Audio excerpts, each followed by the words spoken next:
Hello and welcome back to Bitesize Boxing. So I just want to do a quick little video just talking about the Pulev versus Gassiev fight and also really focusing on Moses Itauma and sort of how this all loops in and pertains to him.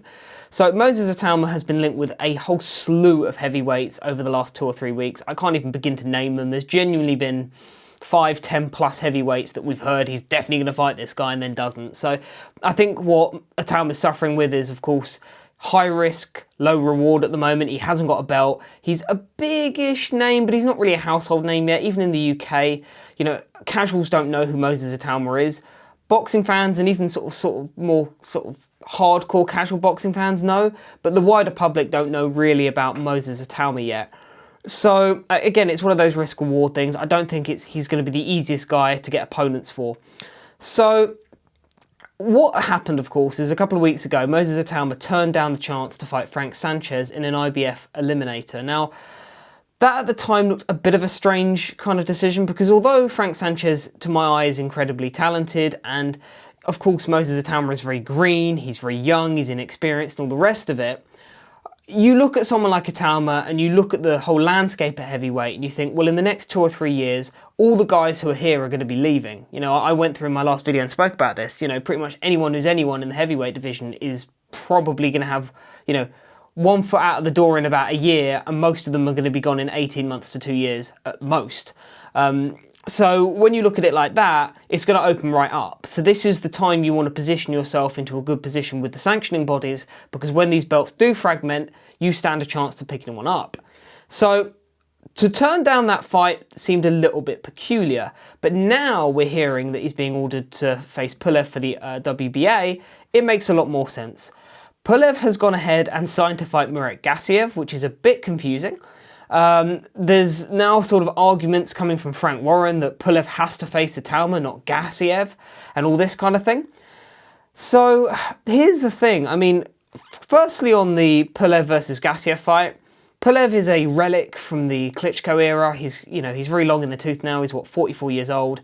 A strange style as well. He's got a very sort of a legacy Soviet style from that old sort of Eastern Bloc, where he has what they used to call the mummy guard, where he kind of has this very wide, like very strange guard where he sort of circles with the left hand and no, is he a southpaw? Is it right-handed? I honestly can't remember. I think he might be a southpaw actually, Pulev. But anyway, you get the gist. Circles with the lead hand, very sort of wide open guard, very peculiar style, and it's very much a point scoring style.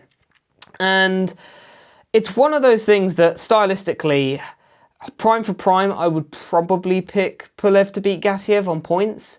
But at this juncture, although Gassiev hasn't looked good, and look, Gassiev's best days were clearly down at cruiserweight. Gassiev looks like one of those guys who just peaked very early. His peak was around the age of, 23, 24, something like that. I mean, he's now, in his early 30s? Maybe he's 30, 31, 32, something like that, Gassiev. But Gassiev at heavyweight has looked pretty dreadful. He lost to, what's his name? Otto Wallin, which is a very, especially considering Otto Wallin then went on to lose to a completely shot Derek Chisora. That's a terrible loss. Now, Gassiev has rebounded a little bit in as much as I think he's fought a couple of sort of lower level unbeaten people, like I think Kim Lindquist or something like that. I think he's a Danish heavyweight, which, yeah, I mean, he's had a comeback of sorts, Gassiev. But something for my eye, Gassiev, he was always quite one-dimensional in terms of the way he fought. Against Dorticos, he went on the back foot a little bit, but more often than not, you know, Gassiev is a come-forward pressure fighter. But one thing about Gassiev, especially when he was down at Cruiser, although he was he fought in a one-dimensional way, he had a bit of dynamism in terms of his approach.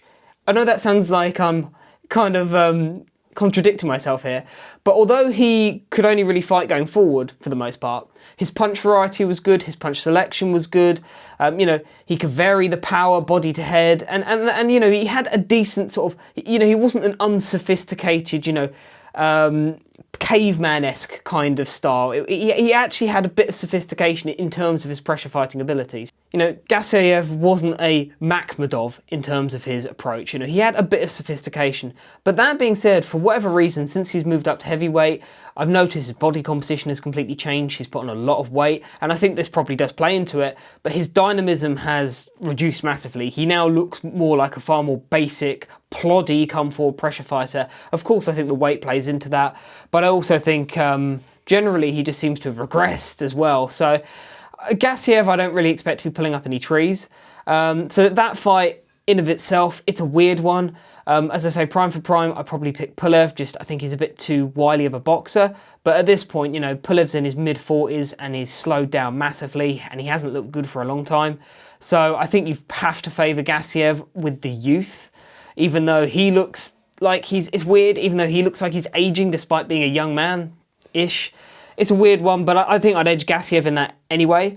But it might not matter because the rumours are that he has 30 days, this is Pulev, to come to an agreement with Itauma, and if he doesn't come to an agreement, he'll be stripped. Now, he's scheduled to fight on December 12th, so I don't see that happening. I don't exactly know when it's been ordered for, but let's say, it gets pushed back and it gets they make a purse bid in and around, December. That's going to push it to January.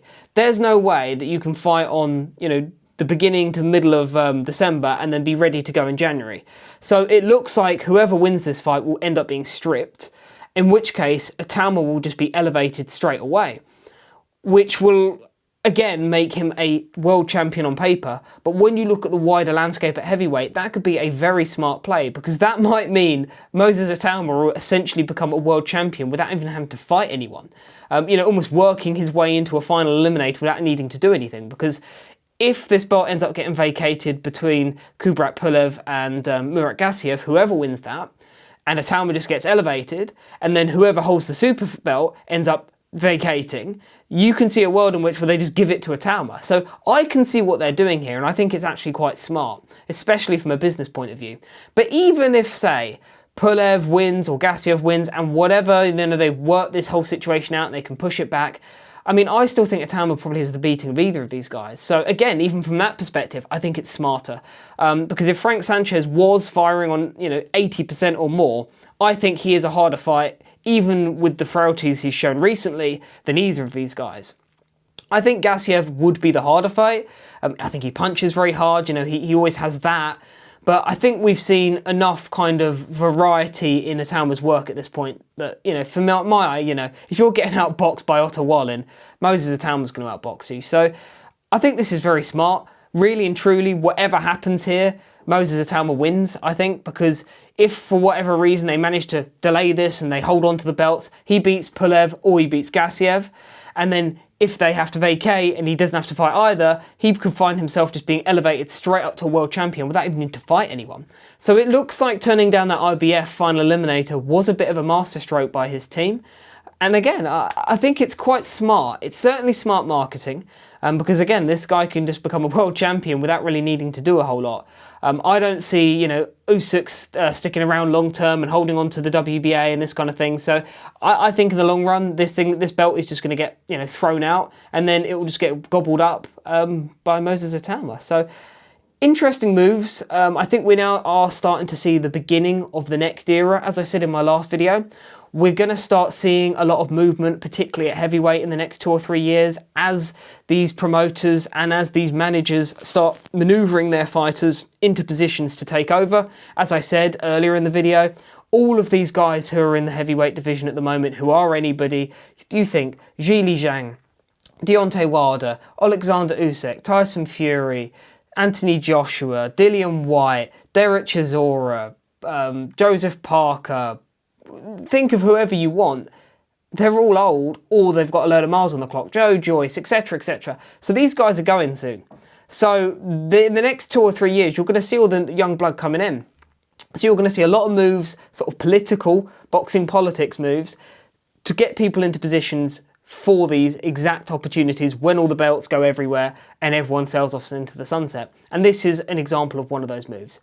So smart by Frank Warren and by Moses Itauma's team. But yeah, you let me know what you think, and yeah, take care guys. Cheers.